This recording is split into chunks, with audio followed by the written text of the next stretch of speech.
honorable thing for a person to work. In fact, they was kind of looked down upon if they didn't have a job or didn't work or refused to work. But today,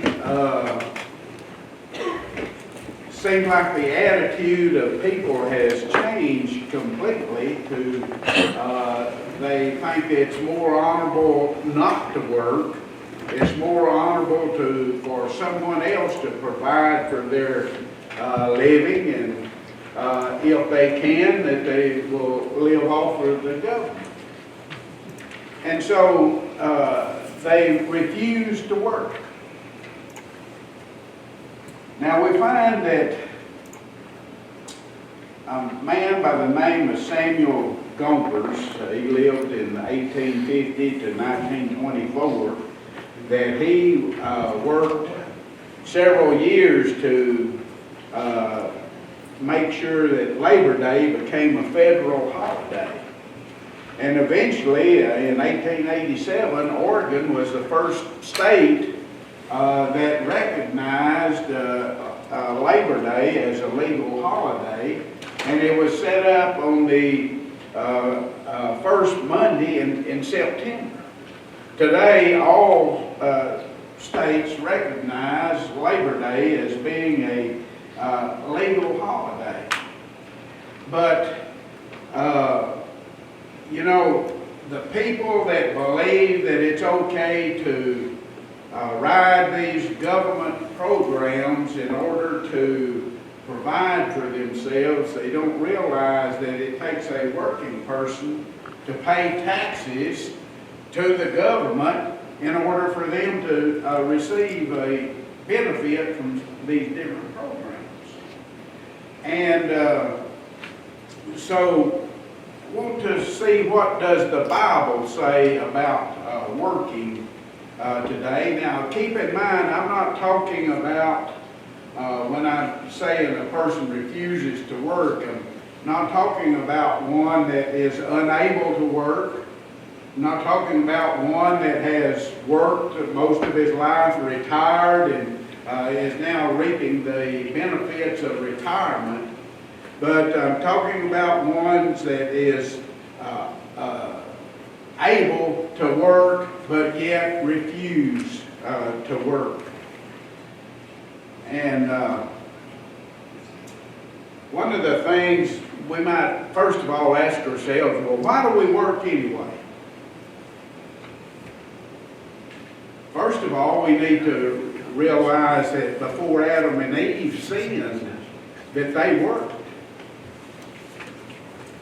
Their job was to maintain the garden. And I think that work was, they enjoyed that work. They had a fellowship with the Lord, and He provided all their needs and everything to work with. And I think they worked together, and it was a great enjoyment. But after Adam and Eve sinned, then the idea of work changed. And so we find that, as I say, why do we work?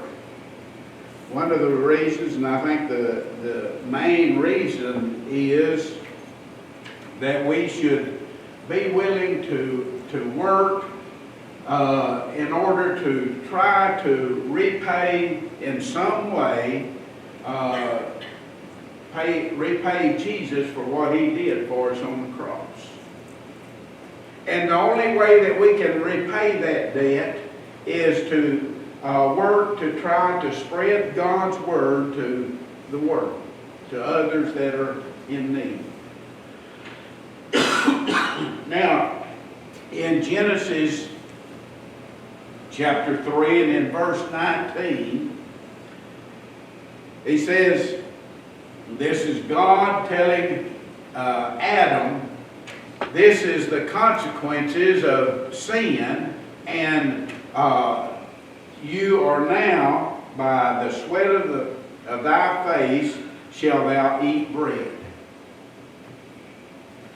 till thou return unto the ground, for out of it wast thou taken, for the dust thou art, and to the dust thou return. So he's telling us the work that you're going to do is, and the word labor means extreme exertion. And so he's saying that you're going to have to work, you're going to have to sweat in order to provide yourself with a living. Now there's nothing dishonorable about that. It's a fact, and like I say, when I was growing up, everyone worked. They just considered that a part of life. Even kids from a very young age, they was taught to work. Because they, in some way, would support the family in different ways. They had chores that they had to do out on the farm. Now, whenever the Lord's talking about labor or working, He has a plan on how to do that work. He tells us in Exodus chapter 20 and verse 9, 6 days thou shalt labor and do all thy work. But the seventh day is the Sabbath of the Lord thy God. In it thou shalt not do any work, nor thou, nor thy son, nor thy daughter, nor manservant, maidservant, cattle, or a stranger that is within thy gates. Very plainly is this instruction given, this is under the law, that 6 days you're to work, but the seventh day you're to rest. Not only you, but everyone in your family, everyone you're associated with, not even your animals are to work on the Sabbath. He goes on, he said that for in 6 days the Lord made heaven and earth, the sea, and all that is in them is, and rested on the seventh day. Therefore the Lord blessed the Sabbath and hallowed it. So this was God's plan. This would benefit man. He would work, do honorable work to provide for himself, and then the seventh day he would rest to refresh himself. We find that he also mentions in Exodus chapter 23, 6 days thou shalt do thy work, and on the seventh day thou shalt rest. This is just very plain for us and easy for us to understand. He says, thine oxen, thine ass may rest, and the son of thy handmaid, the stranger, may be refreshed. So this is the reason for the Sabbath was a day of rest. The Lord, whenever He made heaven and earth, He had give us a pattern to follow. He worked for 6 days and He rested on the seventh day. And so He, used to, people would use horses and mules and things in farming.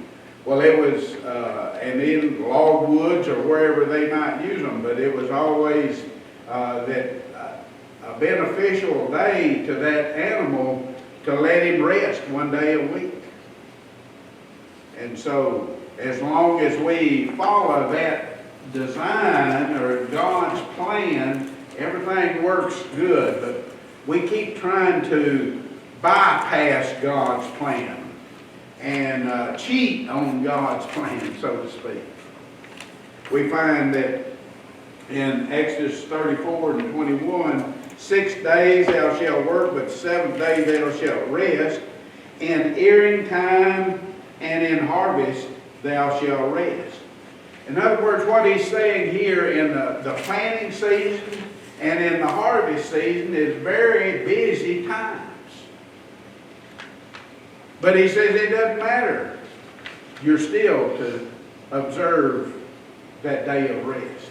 You still need that day of rest. Maybe need it more so during this time than at other times. And so we find in Ephesians 4:28,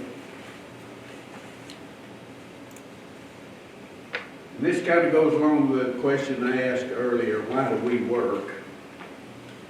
Well, this is what Ephesians 4:28 says. Let him that stole steal no more, but rather let him labor, working with his hands, the thing which is good, that he may have to give to him that needeth. Now notice what he's saying there. He's saying that it's a good, honorable thing to work in order that you can help someone else that is in need. We're not to work just to benefit ourselves, but we should work in order that we can be in a position that we can help others, help our family, help our friends or neighbors or someone that is in need of help. Now, he says, let him that stole steal no more. Someone that makes it a habit of stealing, or there's a certain amount of work goes into that, by the way. But it's not an honorable work. It's not one that we should make a habit of doing. Now, I kind of think here, he says, let him that stole steal no more. Maybe someone has been saved. He was a thief before he was saved. Maybe he might have a tendency to go back to that way of life after he's saved. But Paul's saying not to do it. Don't go back to stealing. It's not a worthy way of providing for yourselves. But go to work. Labor. From you out for it once you've been taught on study, it's hard to find someone that's willing to hire you on. That is true. It's something that someone go to hire you. They're a little bit leery. It may take a long time to prove yourself. In some cases, you may never be able to prove yourselves, but we do have people that that prove themselves that they're worthy of, trustworthy, and they get past this. But he says that we need to work so that we can help others. We normally don't look at work that way, but over on your second page, we're going to talk a little bit about ants. Did you know the word ant was even in the Bible? Most people is of the opinion, wonder why or if there was ants on the ark. And if Noah had ants on the ark, well, how come? Why didn't he get rid of them then so we wouldn't have a problem with them today? But the Lord uses the ant as a teaching tool. And we can learn a lot from ants. Proverbs 6:6 says, go to the ant. And when he says go to the ant, that means go so that the ant can school us, teach us. The ant has something that we need to learn. And he says, thou sluggard. A sluggard is a lazy person. Refuses to work. He says, consider her ways and be wise. Now, the encyclopedia says that the ant is the most gifted of insects. that there is a lot of things that we can learn from an ant. And so does here in Proverbs says that we need to consider the ant's ways, her ways. We need to study it, think about it, and be wise. Learn from it. Now, kind of what brought this to my attention was last Sunday morning I came down, as I normally do, around 7 o'clock and turned the air conditioners on. And when I stopped out front and started into the church, I noticed there was a lot of ants out there. And as I was looking at it, I noticed that there was 2 rows of ants coming from this side of the building, this side of the walkway, and they come plumb across the front over into the gravel on this side of the church. Well, I went over here and noticed this was where they was getting their food and stuff. But there was a solid line, a double line from this side. Now we're talking about 60 feet or more. And they was bumper to bumper going across. There wasn't no one trying to pass the other one or block the way. And they was going right along the edge of the walkway there. And one of the first things I noticed that there was 2 solid lines. They were just as busy as they could be, but the line that was going to get their food, they was driving on the right-hand side. That's the way we did it. And whenever they got their food and was coming back over to this side to their nest, they was driving on the proper side of the road. But now you're talking about 2 rows of ants 60 feet or plus across there, and so I don't know how many ants we're talking about. Well, I thought, well, when I come back to church for church, I'll bring some spray and I'll kill those ants. I come back, they was all gone. So that told me they had finished the work that they was going to do. They had got all the food that was over in that particular spot, and they had moved somewhere else. But the Bible tells us that the ant has no guide, no overseer or ruler. Now, in our society, if we didn't have people in authority and have the responsibility to see that a job was done or work was done, there wouldn't be any work done. I worked with people that could sit there all day and twiddle their thumbs and never hit a lick and be just as happy as a lark. And so you have to have people in authority in order to see to it that that work is done. But the ant is not that way. Now, another thing is that says that they provideth her meat in summer and gathereth her food in the harvest. In other words, they're continually working to provide for themselves and also in the future. And they're continuously moving, continuously working. He says, how long wilt thou sleep, O sluggard? When wilt thou arise out of thy sleep? So, we can learn a lot from these ants. One of the things that whenever you begin to study ants, you'll notice that there's a number of different kinds of ants. I'm really more familiar with the fire ants than any kind because I'm constantly putting over and out on their mounds in order to try to kill them or at least move them to another spot. But but we have all kinds of different ants, and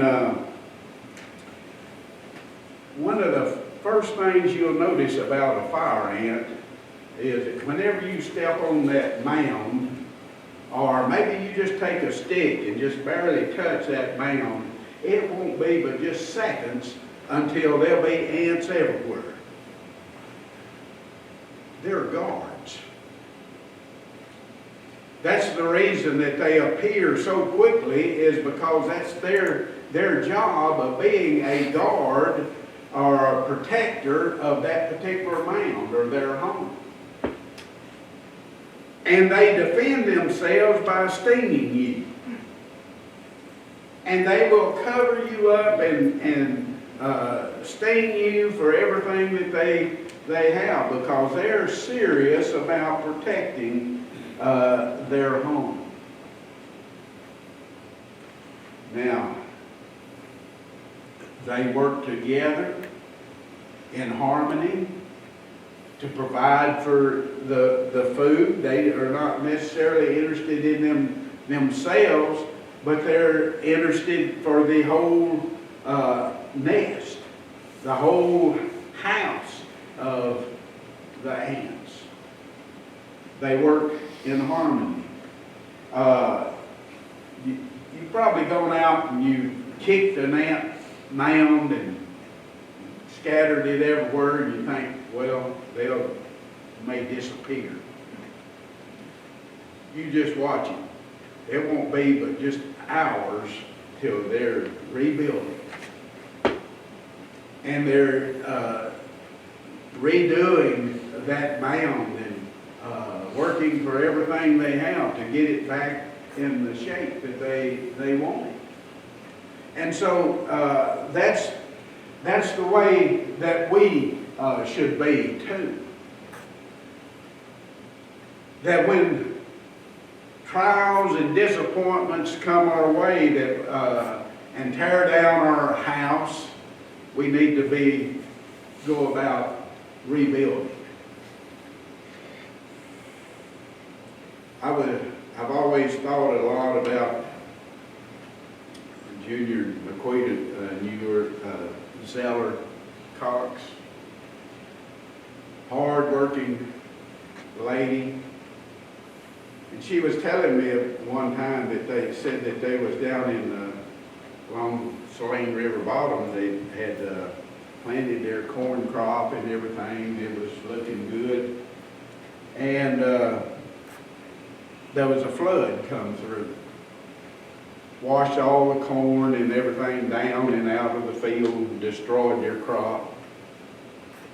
Here you got corn so high where you don't have a lot of time to replant and make a crop. I asked her, I said, so what did you do when everything was destroyed? She said, we did the only thing we could do. We went back down there and we began to work. We began to plow and to replant. And we replanted that corn crop and we made a crop. What I picked up on that was there was never a thought in her mind about,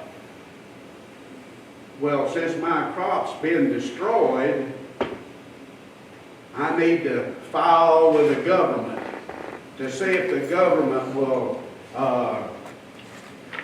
pay me or give me some support for not losing my crop.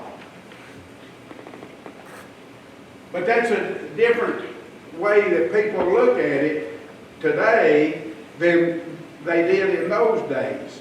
Those days they didn't hold a grudge against nobody. They didn't even hold a grudge against God, because they was asking God, we've had a flood, and the only thing we can do is go down there and replant, start over. And He blessed them. But today we're looking for a handout of some sort from our government or whatever to help us whenever we have problems. And now, some government programs are good, but I'm talking about a person that refuses to work. One that will not lift a hand to help himself or anyone else. And that's the attitude that the United States is going, the direction we're going in today. Give you another example right quick about a lazy person. One time, my grandpa, he wanted to talk to his neighbor about some problem or some situation. So he walks down to the neighbor's house, and the neighbor's wife said, well, he's down in Saline River Bottoms down there plowing some corn. So my grandpa walks down to where his land was, where his corn patch was. He walks in the corn patch, and the corn is up about knee high, and the grass is just about knee high. And the fact of the matter is, if he would have plowed the corn, he could have plowed it, hoed it out, and he could have made a good crop. But when my grandpa walked in where he was supposed to be plowing, he didn't see any much work that had been done. And he looked around and he saw the horses tied in the shade down on the river. So he walks up there, figuring he would be there close to the horses, and he looked on down on the river, and the guy's down there fishing. So he goes down to take care of his business, and they got in a conversation. The guy said, says, I come down here to plow this corn. Said, it looks like it's just too far gone. He said, I just decided it wasn't worth trying to work it out, so I just go fishing. I won't worry about that corn, where it makes or not. I just consider it too late to even try. So I'll just fish. Now, that's kind of the attitude that a lot of people have today. And so we need to look at it the way that the Bible looks at it. And like I say, there's a lot of things we can learn from the ant. And God has put that ant here for a purpose, even though sometimes we wonder what that purpose is, but he says to study it and learn from it. And we can learn a lot of things from these ants. And they provide for themselves. They provide for their young. You study ant nest, and it's got it in the encyclopedia. Some of the ants, as I mentioned, are guards. Some take care of the young. Some has the responsibility of keeping the house clean. And others take care of the queen. And so it's kind of a fascinating thing whenever you begin to really study. Now, ants, if a single ant is weak, can't do a whole lot. Same way with us. As an individual, we can't do much, but whenever you band together a group of people that's willing to work, you can do great things. And so that's what we need, one of the lessons that we need to learn from it. And another thing that I've learned about ants, you can't kill them all. It doesn't matter how hard you try, you still go to have ants. And that reminded me of this verse of scripture over on your third page. that in Matthew 16:18, where Peter said, Christ says, "Thou art Peter, and upon this rock I will build my church, and the gates of hell shall not prevail against it." In other words, we have that assurance that it doesn't matter how bad things may get, God and the church is still going to be in business when He comes.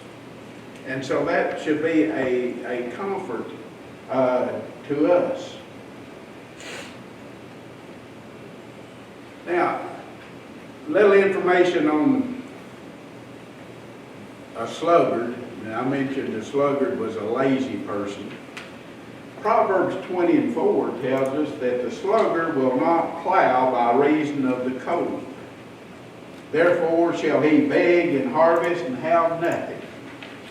In other words, what he's saying there, that a lot of people says, well, I can't work today because it's too cold. Or I can't work today because it's too hot.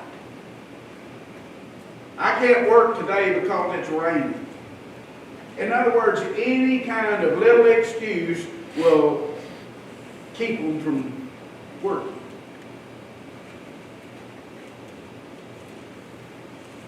Now, Proverbs 24:30 tells us, he says, "I went by the field of the slothful, by the vineyard of the man void of understanding. And lo, it was all grown over with thorns and nettles, and had covered the face thereof, and the stone wall thereof was broken down. Then I saw and considered it well. I looked upon it and received instruction." And this is what he learned. "Yet a little sleep, a little slumber, a little folding of the hands to sleep." Now I'm going to give you the ICB translation of verse 34. "Soon you will be poor as if you'd been robbed."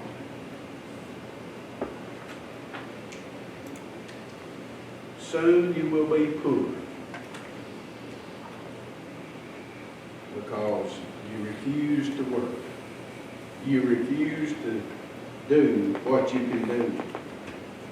Proverbs 26:13 says, "The slothful man," or the lazy man, saith, "There's a lion in the way, a lion in the streets."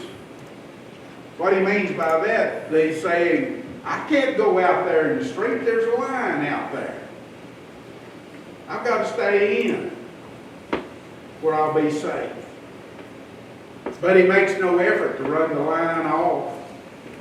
Makes no effort to deal with the situation. And so, he's considered a lazy. Yeah. Now, I want us to look at 2 Thessalonians Chapter 3. And Wendell, I've got verse 10, but can you put verse 8 and 9 on the screen? 2 Thessalonians Chapter 3, and I'll start with verse 8. Now, we're going to see what Paul thinks about working. Now, Paul was a tent maker. That's why he provided for himself when he was traveling on these missionary journeys. Now, there's two schools of thought as to what kind of tent he's talking about. And I don't know which one. One is a regular tent that we think about, that we live in. But the other is the prayer shawl that the Jews wore. They considered it a tent. And whenever it said go into the closet to pray, they would, bring their prayer shawl over their face and pray in private. Either one, he provided for himself whenever he was on the missionary journey. And he says in verse 8, "Neither did we eat any man's bread for naught or for nothing? In other words, Paul is saying here, and this happened mainly whenever he first come to a new city, that he didn't want to burden himself or be a burden to the people. And he didn't want the people to think that he was a freeloader. So he would provide for himself. Now, whenever that church got a little more mature, then he began to teach them that it was their responsibility to see that those preachers was provided for. And they did begin to provide for them. But he says here, neither did we eat any man's bread for nothing. We paid for it. But wrought with labor and travail night and day, that we might not be chargeable to any of you. In other words, they didn't want to be cause a hardship on anybody, so they paid their way. Not because we have not power, but to make ourselves an example unto you to follow us. In other words, Paul saying, being a missionary, I've got the authority that you should support the cause, but I'm not taking advantage of that, because I want to be an example to where that you will follow us. For even when we were with you, this we commanded you, that if any man would not work, neither should he eat. Now that's pretty straightforward. If you won't work, then you don't eat. For we hear that there are some which walk among you disorderly, working not in all, but are busybodies. Now, busybodies are troublemaker. And people that refuse to work, 9 times out of 10, they'll be a busybody or a troublemaker. The deal is, you take someone that refuses to work, he's got a lot of time on his hands, so he just goes from, shall I say, one barbershop to the other, or one co-op to the other, and spread the good news of the community. And it becomes a problem. And Paul's saying if you'll work and provide for yourself, you won't have time to be a busybody. Now them that are with such we command and exhort by our Lord Jesus Christ, that with quietness they work and eat their own bread. Provide for themselves. You know, as I mentioned in the beginning, that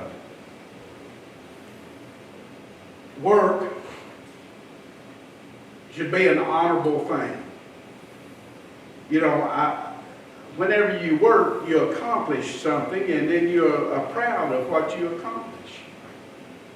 That's just like mowing your yard. You get your yard mowed and it looks pretty good, you've accomplished something, and you're proud of it. It was worth the work that you put into it.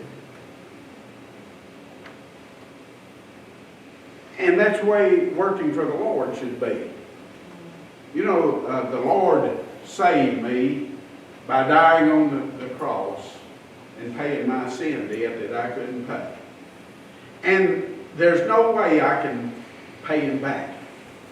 But in some little way, the only way that I can is try to do something that will glorify him or spread his word, further his kingdom. And so we should do that with everything we have. Put in all the effort.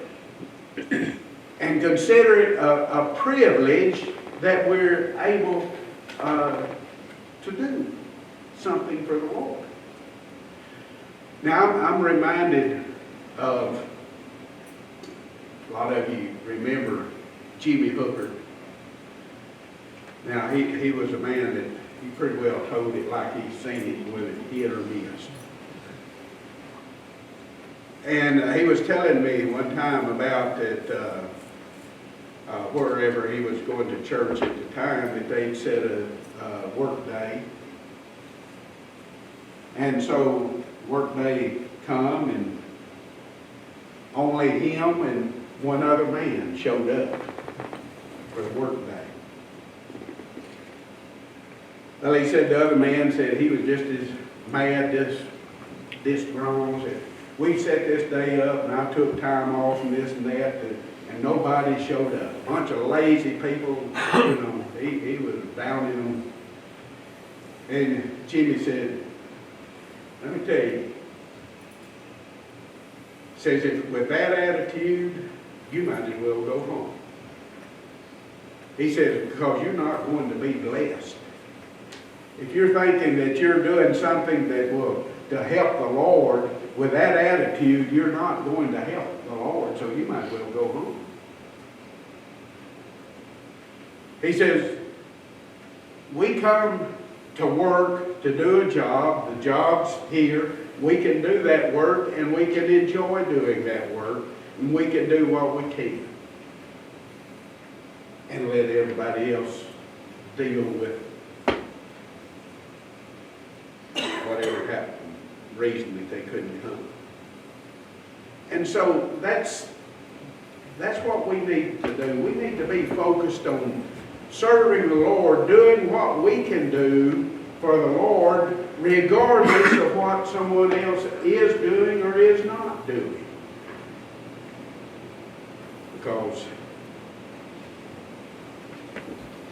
we need to try to repay the Lord in some way.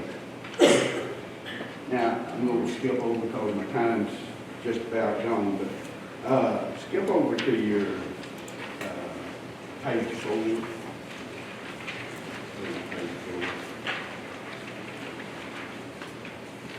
And look at Proverbs 26 and 14. Now, I want to use the ICB translation, but of all the verses I mentioned, this is one I like. Proverbs 26 and 14. Now, I'll as I say, read the ICB translation. The lazy person's like a door that turns back and forth on its hinges. He stays in bed and turns over and over. But this is the verse. The lazy person may put his hand in the dish, but he's too tired to lift the food to his mouth. You ever run across anybody that way? Too lazy to feed himself. The lazy person thinks he's wiser than 7 people who give sensible answers. You know, he's a know-it-all. He never has had a lick at anything, but he knows how. He can tell you how. He may not do it, but he can tell you how. Rather than 7 people that has that experience and gives sensible answers. So, we're observing Labor Day. This is Labor Day weekend. That just gives you a little thoughts. There's a lot of other things we could look at this morning, but we don't have the time. But as a child of God, we should have a desire to work for the Lord.